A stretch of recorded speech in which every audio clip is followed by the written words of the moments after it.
ஆமாடா, இப்பதானே அவளை வீட்டுல பூட்டி வச்சாங்க. சரி, நம்ம 4வது கதைக்கு வந்துட்டோம். இப்ப கிணத்து தவளையை நீங்க வந்துட்டு கிணத்துல பார்த்துருக்கீங்க, நிஜ வாழ்க்கையில பார்த்துருக்கீங்களா? இப்ப எங்க ஆளுங்க காட்டுவாங்க பாருங்க.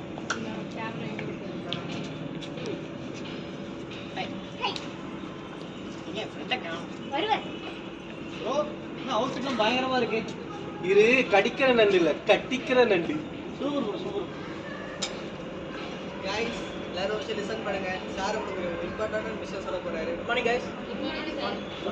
Morning sir. நம்ம கம்பெனில வந்து ரொம்ப நாளா வேகண்டா இருக்க ஹெட் ஆஃப் தி டிபார்ட்மென்ட் பொசிஷனுக்கு உங்கள ஒருத்தர் தான் செலக்ட் ஆக போறீங்க. யாராவது யாருன்னு கெஸ் பண்ணிருப்பீங்க?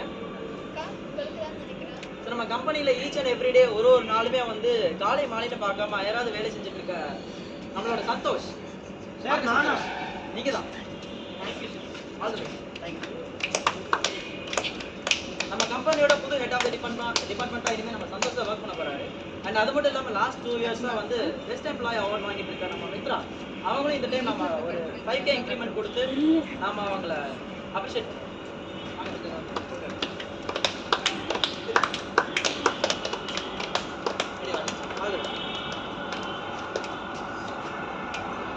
ஸோ நம்ம மித்ரா சந்தோஷ் மாதிரியே நீங்களும் உங்களோட skills and talents upcoming events and ப்ராஜெக்ட்ஸில் நீங்கள் எக்ஸ்பிரஸ் பண்ணி இதே மாதிரி ஹையர் போஸ்ட் அண்ட் இன்க்ரிமெண்ட்டை நீங்களும் வாங்கிறதுக்கு எடுத்துல ஆகுவீங்கன்னு சொல்லி எனக்கு நம்பிக்கை இருக்குது. ஐ wish you all the best.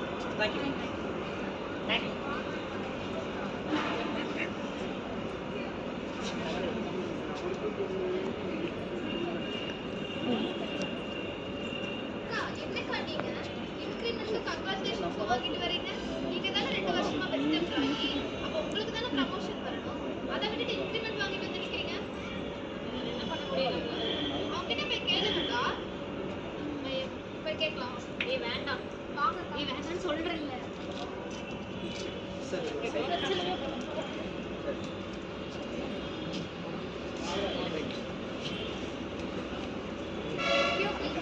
Yes, come in.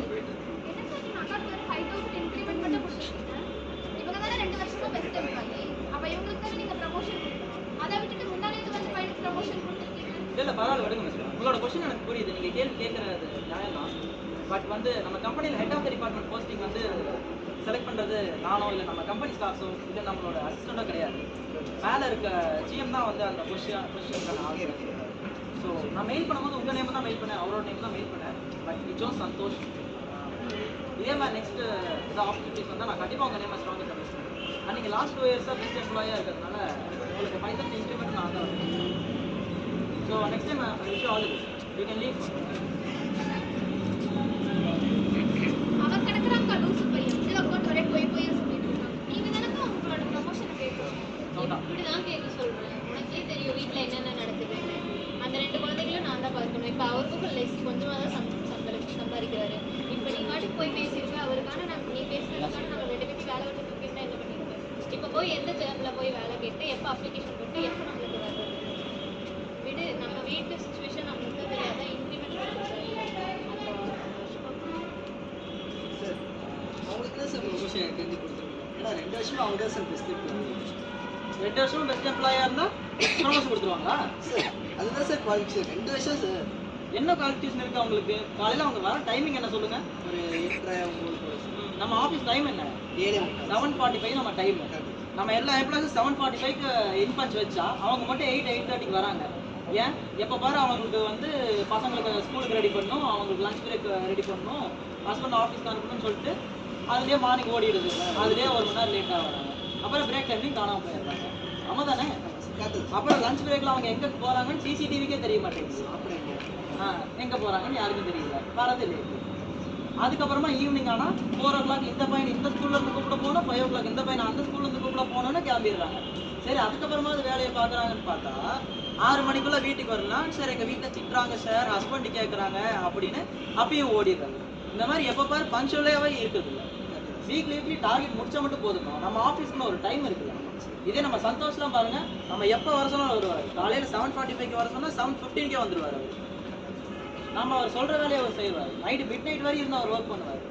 So இப்போ சொல்லுங்கள், அந்த பொசிஷனுக்கு நம்ம சந்தோஷம் போடலாமா இல்லை மித்ரா அவங்க போடலாமா? சார் நீங்கள் சொல்லுங்கள் சார். சார் ப்ளீஸ் சார், உடம்பு ஃபுல்லாக மூலஸ் சார். அதனால தான் நான் MD-யா இருக்கேன், நீ அசிஸ்டண்ட்டாக இருக்க. சரி, போய் 2 டீ சொல்லு போ. சார் வித் சுகரா வித் சால்ட்டா சார்? கேட்குறான் பாருங்க கேள்வி. வித் சுகர் எனக்கு சொல்லு, வித் சால்ட் உனக்கு சொல்லு. சாரி சார் டீ போடு.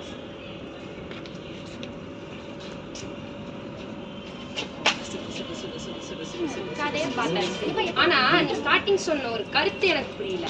என்ன கிணத்து தவளை தவளைன்னு சொன்ன அந்த தவளைக்கு என்ன அர்த்தம்? இப்ப கிணத்து தவளை எங்க பாப்ப? கிணத்துலதான் ஆஃப்கோர்ஸ். சரி, அது என்ன பண்ணுவோம்?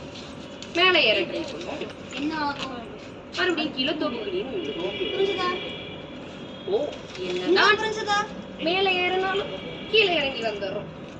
அது நம்ம உண்மைதான். சரி, ஓகே. இது நாங்க இங்க கொண்டு வரதுக்கு காரணம் என்னன்னா, என்னதான் எல்லாருமே நல்லவங்களா இருக்கீங்கன்னாலும் நம்மள அந்த 100ல ஒரு 90% நல்லவங்களா இருந்தாலும் 99 ஓகே 99% நல்லவங்களா இருந்தாலும் அந்த 1% நம்ம கவனிக்கணும்ல. அந்த 1%ல இருக்கிறவங்கள ஒரு ஃபியூ சிச்சுவேஷன்ஸ் தான் நாங்க கொண்டு வந்து காமிச்சிருக்கோம். இந்த மாதிரி சிச்சுவேஷன்ஸ்ல நீங்க உங்களுக்காக, அதாவது விமன் உங்களுக்காக நீங்க பேசிக்கிட்டீங்கன்னா மேபி நம்மள மாதிரி இருக்கிற விமன் எல்லாம் கொஞ்சம் காப்பாற்றப்படலாம். டிஸ்க்ளைமர் சொல்றேன். ஷார்ட் டிஸ்க்ளைமர், எல்லாருமே நாங்க சொல்லல. இங்க நிறைய நல்ல அப்பாங்கள், நிறைய நல்ல ஃப்ரெண்ட்ஸ், நிறைய நல்ல ஹஸ்பண்ட்ஸ் இருக்கீங்க. பிரதர்ஸ் ஓ ஆமா சாரி, நல்ல பிரதர்ஸும் இருக்கீங்க. ஸோ இவங்களை எல்லாத்தையும் சேர்த்து நாங்கள் ஒரு பெரிய கங்க்ராச்சுலேஷன்ஸ். பட் இதையும் தாண்டி நிறைய கெட்டவங்களும், அதாவது நம்ம வந்து இன்னும் நினச்சிட்டு போல இதுதான் அப்படின்னு சொல்லிட்டு அந்த டைம்ல கேர்ள்ஸ் நமக்காக பேசிக்கலாம். ஸோ இந்த கருத்து தான் நாங்கள் கொண்டு வரணும்னு நினைச்சோம். ஸோ இதோட முடிச்சுக்கிறோம். நன்றி. என் சர்டிஃபிகேட் அதான் அக்கா படிச்சிருக்காங்க.